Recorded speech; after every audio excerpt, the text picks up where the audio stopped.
તો hey guys, good morning, welcome to our new blog. જય સોમનારાયણ, જય શ્રી કૃષ્ણ, જય યોગેશ્વર. આજે તો બહુ બધું કામ છે. સવારના 9:30 વાગી ગયા છે અને અત્યારે કાચના ઘોડા અમારે છે તેનું ફિટિંગ કરવા માટે આવવાના છે. તો ફોન આવી ગયો છે, ફટાફટ ભાખરી ખાઈને ઓફિસે પહોંચીએ અને સાથે સાથે કુર્તીનું બધું પેકિંગ ને પાર્સલ જે આવ્યા હતા ગઈકાલે બધા ખોલવાના છે આજે. મમ્મી જય યોગેશ્વર. જય શ્રી કૃષ્ણ, જય સ્વામિનારાયણ. જય સ્વામિનારાયણ. ચાલો ચાલો જમી લઈએ. ગાઈસ, તો સબસ્ક્રાઇબરે પાર્સલ મોકલાવ્યું અને એડ્રેસ નથી બતાવું, પણ જે પાર્સલ મોકલાવ્યું એ કુરિયર વાળા કે તમારી સોસાયટીમાં રોડ નથી એટલે અંદર ન આવો, તો બહાર લેવા જવું પડ્યું. 3 જણા મૂંચકીને અહીંયા લાવ્યા ઘરે. પેલા માળે ચડાવ્યું અમે, માંડ પગ્યું, વજન બહુ છે. ચાલો જોઈએ અંદર શું નીકળે છે. વજન એટલું છે ને એટલું મોટું પાર્સલ. કુરિયર વાળાએ ના પડતી હતી કે કમ નો આવી અંદર, એને ખબર હતી કે આમાં વજન છે એટલે. તો થોડીક વાતચીત કર્યા પછી ફાઇનલી અમે હાર સ્વીકારીને અંદર પાર્સલ લઈ આવ્યા ખરા સોસાયટીમાં અને જોઈએ અંદરથી શું નીકળે છે. પેલા તો ચાકુ લઈ આવું. પેકિંગ ખોલતા લાગો લાગી જાય. અંદર કઈ થાય નહીં ને એ રીતે આખું પેકિંગ કરી દીધું મજબૂત રીતે. આવડું મોટું પાર્સલ પહેલી વાર આવ્યું. ખોલતા એટલી વાર લાગે, પેક કરતા કેટલી વાર લઈ ગઈ છે. હેતાંશ એના મામા ઘરેથી આવી ગયો છે, કામ કરવી થાય બપોરે એની પાસે ખોલાવીને તો હાલે એવું. પણ પ્રોબ્લેમ એ છે એની પાસે ખોલાવવામાં, એને આવીને પહેલાં ખોલવા દો ને અને ત્યારે હું ઓફિસે કામમાં હશે તો હું અહીંયા આવી નહીં શકું. મારી પાસે વિડીયો ઉતારવો પડે અને હમણાં તો કેટલા પાર્સલ ઓફિસે પેન્ડિંગ પડ્યા છે. સબસ્ક્રાઈબરો બધા મોકલે ખરા પણ કંઈ ખોલવાનો ટાઈમ નથી રહેતો. એકવાર એક વ્લોગમાં જેટલા સબસ્ક્રાઈબરો બધા પાર્સલ મોકલા છે ને એ ખોલી નાખવા છે. આવનારા વ્લોગમાં જોવા મળશે. પેલા આજે આ ખોલી દીધી. ફાઇનલી પન્ની ઉપર નીકળી ગઈ. હવે અનબોક્સિંગ કરીએ.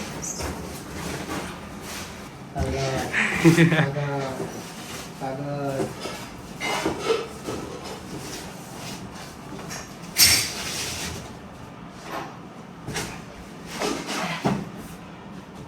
આ તો ઘોડિયું છે.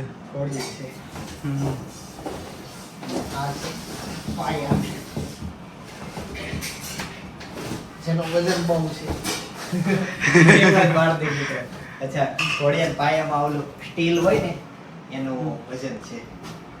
મમ્મી આવો તો સામે ત્યાં ઊંચું કરો એટલે ઢોળાઈ જાય. ઓ બાપ રે, કેવો અવાજ. બહુ પર કઈ વજન છે. અનેરી માટે ઘોડિયો મોકલું સબસ્ક્રાઇબર હોય.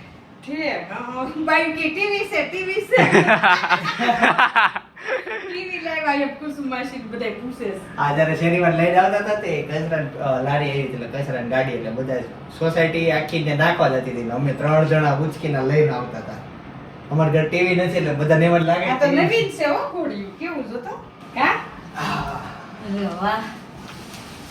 હજી તો આ પેકિંગ ખોલું. નવીન ઘોડિયું. મોટર વાળું. ઉપર કપાય એટલે ઉપર હે. એવું મસ્ત છે લઈને આવું. કોઈ દીધું જ જોયું. ફાઇનલી બધે કાગળિયા નીકળી ગયા. જો કચરું સામે ઓલી બધી કચરું.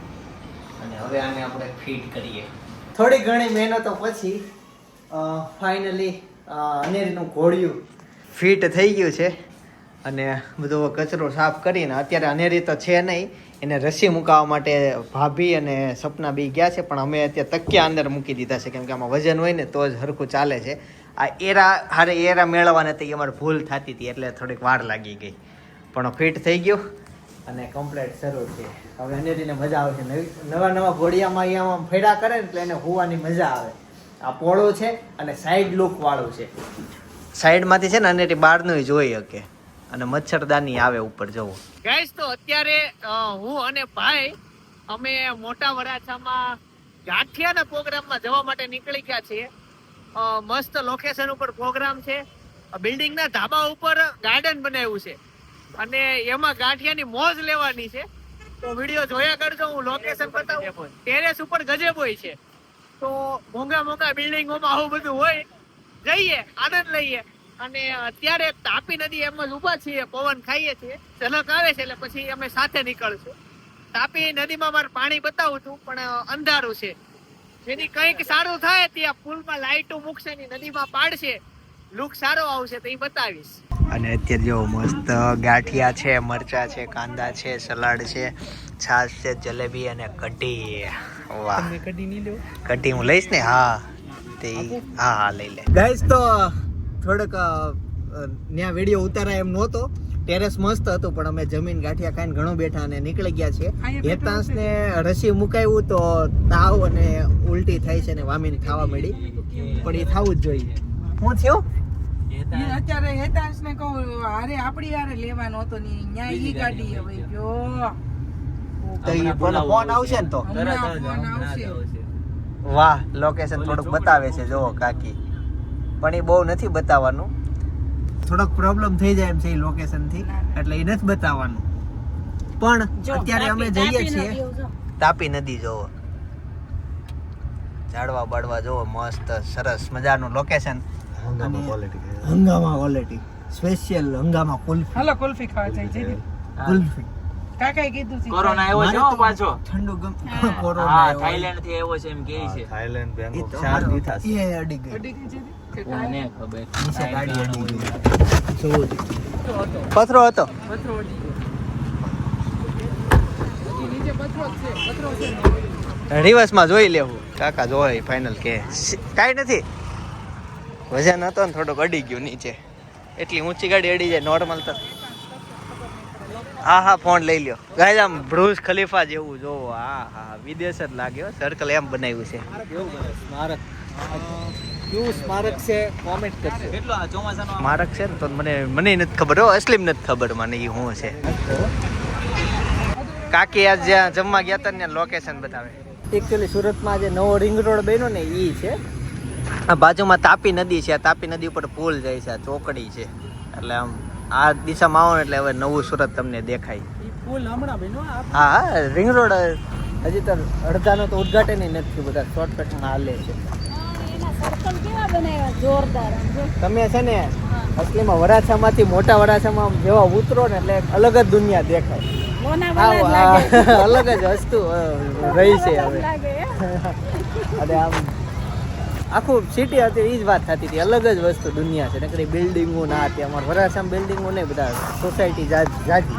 અમે ગોલો ખાવા જતા હતા અને ક્વોલિટી ખાવા માટે આવી ગયા છે ને. રિંગ રોડ માંથી બધી ક્વોલિટી આ મારો જીવ અહીંયા છે. આ જો આ ટીપા પડે એટલે જ તે આ સુરત થી હશે ને બધી જો જે ગામડે બસ જાય ને એ બધી અહીંયા બહાર થી જાય છે. બહાર નીકળે છે. હું ટોલ નાકું ન ભરવું પડે.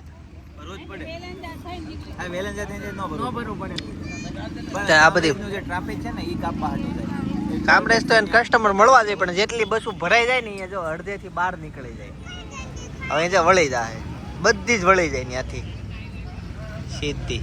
ક્યારની બસ આવે છે બધી એક. ચાલો તો કેન્ડી ખાઈ લીધી અને હવે જશું. હું પથ્થર આવ્યો નીચે છે પથ્થર, પણ હવે એ હાલે એવો છે, નહીં વાંધો આવે. એમાં શું ત્યાં વજન હતું ને એટલે અડી ગયું. હવે વજન નથી એટલે નહીં વાંધો આવે. જમીનમાં જ છે. આમ અડધો જમીનમાં છે, અડધો ઉપર. બોલો હાલો એને આગળ લઈ લીધી, કઈ વાંધો જ નહીં.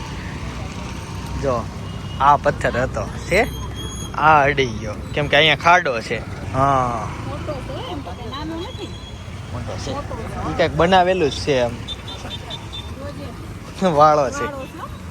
શું થયો? ઓલી બોલી ઢોળાનો નથી ને. ના ઈ અડી ગયો તો ઓલી બાજુ ખાડો અડો તો હતો.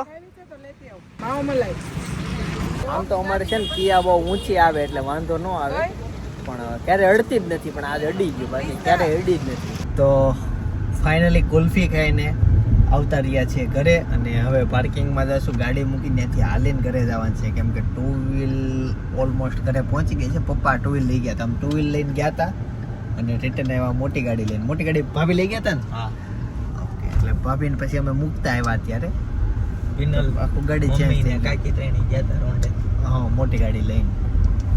ચાલો ત્યાં હવે વોચમેન કાકા હોઈ ગયા છે. હવે આમાં પાર્કિંગ ગોતવાનું ને અહીંયા નહીં મુકાય. ના પડે છે આ રસ્તો જ લાગે અહીં છે. મૂકી દેવી. એવું કર્યું. પાછળ છે જગ્યા કે પાછળ ઓલી ત્યાંથી કાઢવામાં તકલીફ પડે છે. આ રસ્તો રહીને હવે હા તે આ કોઈને મૂકવા નહીં દેતા. હાલો જ્યારે મૂકી દો. ક્યાં હા અહીંયા આ રસ્તો કરી નાખ્યો હાલવા ચાલવાનો એટલે. હા અહીંયા હારું છું. આજ મેન રસ્તો બની નાખ્યો. આજ છે ને થોડોક રસ્તા ચેન્જ થઈ ગયા. પેલા હા જો સામે જગ્યા રહી. પેલા આ જગ્યાએ હતો ને રસ્તો પાછળ હતો એટલે બહુ તકલીફ થતી. મળી ગઈ જગ્યા લ્યો. પાર્કિંગમાં જે ગાડી મૂકે ને અહીંયા બહુ બધી ગાડી પાર્કિંગ થવા આવે છે. અને અરે છે ને અહીંયા ફોક્સ ને એ બધી સુવિધા છે. ખાલી કાંઈ ટોયલેટ નથી. જો ટોયલેટ બાથરૂમ હોય ને તો અહીંયા બસવાળાએ બહુ રોકાય. મેં માલિક છે ને એને કીધું હતું, મેં કીધું આ એટલી બધી ગાડી ને તોય તમારી પાસે જગ્યા વધે છે. મેં તો બસવાળાને કહી દે ને બસ ભલે ને અહીંયા પાર્કિંગ થવા મળે એમ તમારે તો ઇન્કમ થાય. બીજું શું એ કે બસવાળામાં છે ને ટોયલેટ બાથરૂમ ફરજિયાત જોઈએ, કેમ કે એ લોકો અહીંયા સૂતા હોય બસમાં તેને ટોયલેટ બાથરૂમની સુવિધા આપવી પડે. તે સુવિધા નથી એટલે બસ નથી થતી. ચાલો હવે જશું ઘરે. આ જમ્પિંગ ચપાકી છે જો આગળ અને બધી પાર્કિંગમાં ફોર વ્હીલું. તો ફાઇનલી ઘરે પહોંચી ગયો અને મેં નોટિસ કર્યું કે ગઈકાલના વ્લોગથી લોકો ખરાબ કોમેન્ટ કરતા બંધ થઈ ગયા હતા. 5-6 તે 100 જણાને સાંભળવું પડે પણ વાંધો નહીં, સપોર્ટ આપ્યો. 5 જણા બંધ થઈ ગયા. સરસ વિડીયો જુઓ, સારી વસ્તુ શીખો, સમાજમાં કેમ રહેવાય, શું કરાય, આ તે. ચોક્કસ અમારા માઇનસ પોઈન્ટ એ હશે પણ એ ના જુઓ, પ્લસ જુઓ. જે ગમે છે, જે જીવનમાં લાવવાનું છે એ લાવજો. ત્યાં સુધી તમારે છે ને નવરાત્રી વાળો બ્લોગ જોઈએ તો બાજુમાં સજેસ્ટ કરું છું. નવરાત્રીનો બ્લોગ છે, ખાસ જોજો. બાકી આવતીકાલે સવારે 9 વાગે પાછા આવી જાય. જય સ્વામિનારાયણ, જય શ્રી કૃષ્ણ, જય યોગેશ્વર.